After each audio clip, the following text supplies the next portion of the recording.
The Splitting Hairs Podcast. Go big, go blue, go Jacks. Welcome to the Splitting Hairs Podcast. Stack is back. The fan favorite has returned. What's up, Stack? How you doing? A whole lot. Good to be back. I'm all good. Yeah, man. Good to have you. People were bombarding me in Stillwater, wondering when Stack was going to grace us with his presence on the podcast again. But obviously, you got a lot on your plate with your career and things that you're diving into. So I appreciate, and so do the fans, that you carved out some time to talk shop on Friday night. So, man, the people want me back. I must return. I must. Mm-hmm. Got to give the people what you want. Indeed. So let's dive into kind of your take on Jackrabbit football as a whole in this 2024 campaign, and your thought process, maybe a little what is it, like probably the first quarter, as in breaking the season into quarters, first quarter perception of what this team is. I'd say the most important thing, right, that we got to know is, like, the team last year was, if we're being honest, like, not even being a homer, probably, like, I would say, like, the best FCS team ever, but, like, literally has a legitimate case to be, like, top 3 FCS teams to, like, ever grace, you know, the division. So, I mean, this team's not going to be that team. Like, no team's going to be, right? Like, you gotta be yourself. And I feel like there's a lot of room for improvement in a lot of areas. I like that the defense, I believe, has gotten a lot better, like, every single week. And I've seen them take steps and seen guys step up, like, almost every single level. You know what I mean? I think that's been exciting to watch. I think mainly my takeaway is, like,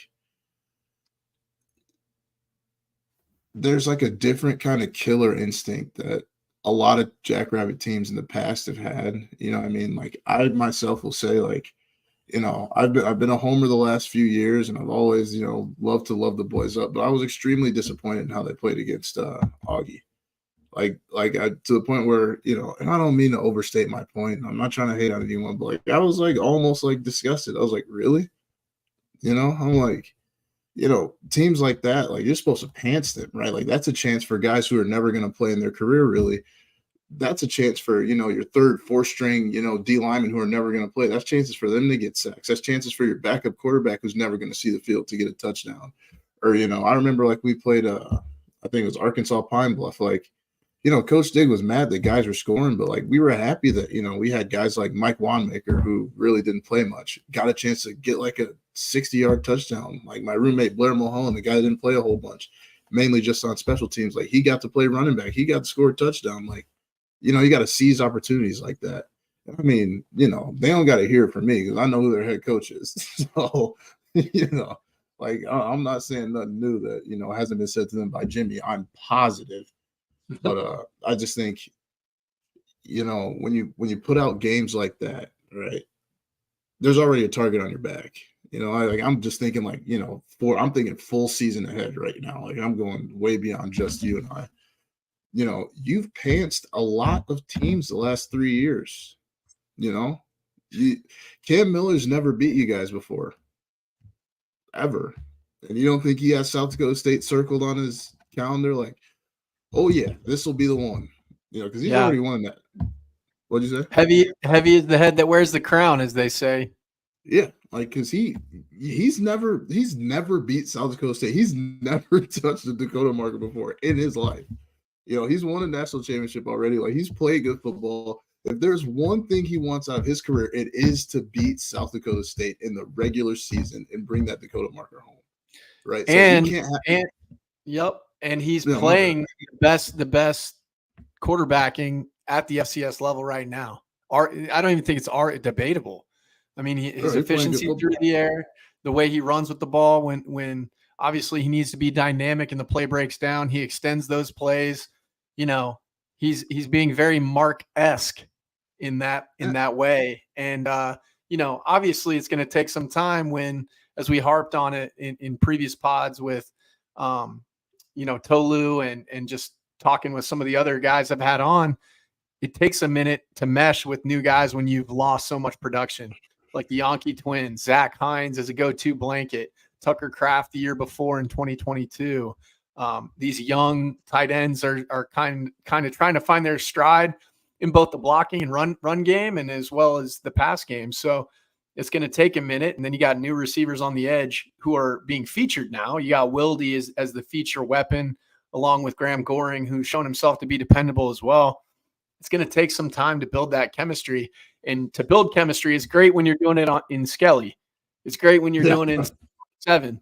But when the lights are on and the pressure's heating up, can you make hay? So that's kind of, I agree with you wholeheartedly. But just to kind of add a cap to that, heavy is the head that wears the crown.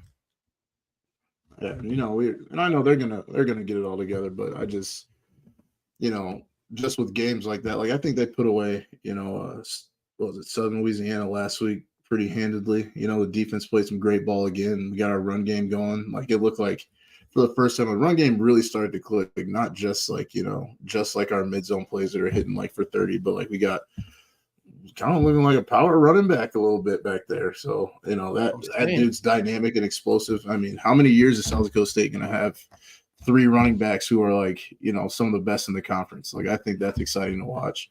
That's not even considering Maxwell Woods, the freshman. Yeah. Player of the year in Minnesota. Yeah, and that guy, he reminds me a lot of Pierre, and that maybe just because he's skinny. I don't know, but he's lean and he's smaller now. But a couple years in the strength and conditioning program, Coach Jacobs will have him, being a force to be reckoned with. His lateral movement is crazy too. Like we were saying, like those mid zone plays used to rip with Pierre. Like, those ones and all you were looking real similar to that. Like I think he's going to be a great player, and these Can't guys. Teach vision. Yeah. Can't teach vision like that. That's natural.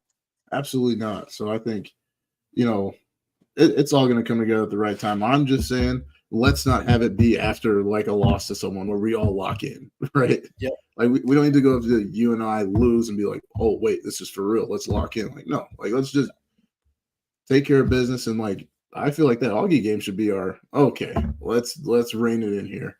Like let's do our deal. So exactly. And I think it was. And I think you saw the boys get back on track in Hammond, Louisiana last Saturday, especially when it comes to establishing a form of identity on the offensive side of the ball in a broader, more bird's eye view of a true identity of the team, which is going to be play solid defense. Get after the passer in third and medium to third and long situations, completely bottle up the quarterback when he tries to extend plays with his legs and force him into bad throws because coverage on the back end is so tight. To add some objective metrics to our opinions about how the boys have played thus far this year, I want to highlight a couple things that have to be cleaned up in order to get it done as we move into conference play here. And when we look at penalties and turnovers, I think those are the things that disciplined teams have to try to eliminate. Turnovers as a whole, we want to be in the positive in the turnover margin at the end of the game. And obviously we want to be the team with the fewest amount of penalties notched to their name. Right now we're averaging 69 in roughly a quarter penalty yards per game. So it's over half a field of field position. And then you look at the total, it's 24 for 277 yards. So we're almost 30. We are 30 yards more per game in penalty yardage to our opponent's 40. And they're averaging 20 a game for 162 total yards. That's a huge difference. That's not going to get it done. Then when you look at through the air, we've already notched our interception total of last year with 5. And for 42 return yards to our 3 that we've only gotten. So we're negative in the INT turnover margin category. So we gotta clean that up. I'm pretty confident that establishing more of that rushing identity or run first identity, even if it's not run first, what plays can be extensions of the run? Maybe some quick game out to Wildy. That was the first play of the game against SLU.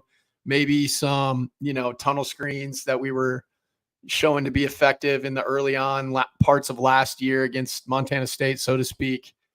We ran a lot of slant game last year that I thought was effective to the Yankees.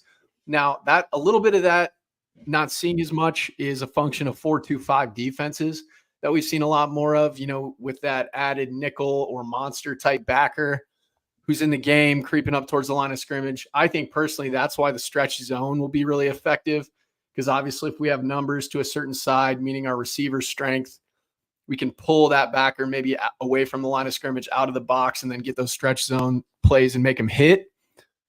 I do like we're staying on brand with our typical shifts, trades, and motions from an offensive perspective, but I would like to see more intermediate passing game emerge to our tight ends, to our wide receivers, like I said, being an extension of that run game, because when we get more manageable situations, the game of football is still football. When you're in third and medium to third and short, you can live off that, as opposed to losing on first down because you try to take the tops off and it just didn't hit, and you're in first and second and 10, second and long situations. That's tough. Yeah. Oh, I will be remiss if I didn't talk about this, because I haven't been on the pod and I've been raving to a whole bunch of people about it. Like, obviously, we know who Jared DePriest is, great football player, right? I said my piece about him. I believe that transfer that we got this year, the transfer detail that we have, Kobe Claiborne. Yeah, he's a ball player, and Logan Green also. He's been playing some really good football, even in their first game against Oklahoma State. We've had some guys that have been playing some really good football on the D line, and it doesn't show up because it's not sacks, it's not stuff like that. But I have just been impressed with our interior play here this year, especially with how many guys that they've lost within the last few years. I think the way they've been playing inside is dope, and I know Bryce Hawthorne, he's hurt, but the little flash we've seen from him, he's a dynamic pass rusher. I'm excited to see him come all the way on. He notched a sack last week against SLU and was able to get it done and be an added weapon there with the chain gang. And then obviously you got Max Balloon holding it down, doing a great job. Yeah. The sky is really the limit for that unit, I think, as they continue to get reps, cycle guys in waves. For the longest time, I always wondered why we're cycling so many guys in. Obviously, it's to spell them for reps, but you look at what South Dakota State's strength has been throughout the years on defense, these past few for this run, and it's been our depth. And the way you build depth is get guys real-time action. We were bit a little bit by the injury bug thus far, which is something we were able to avoid by and large last year on the defensive side of the ball for the most part. Right now, we had all our safeties out of the game, and they all stepped up, all our prime safeties, right? And Herder got a pick. Herder's been, lowering the boom, looking like Cale Reeder back there, but his own brand. And then you got, obviously, you've seen guys step up like Stephen Arell out there on the corner. And then, obviously, Dallas Beanham, we know that he's a weapon in all phases of the game. So really cool to see those guys step up. But yeah, it's definitely been fun to watch. Even throughout the whole year, guys like Franzel, after he got hurt against Iowa, he didn't play a whole bunch last year, but him being able to come back and really come on strong this year. Graham doing Graham things, bringing the pain. So that whole defense is really fun to watch, in my opinion. Yes, sir. Hey, I got to run real quick. We'll pick back up on the stream. I'm sorry to run real quick, but I'll be back in 5 minutes. I got to cut this off. I got to answer this, but I will be right back. All right. Got to end it, and then we'll run back on. All right, sweet.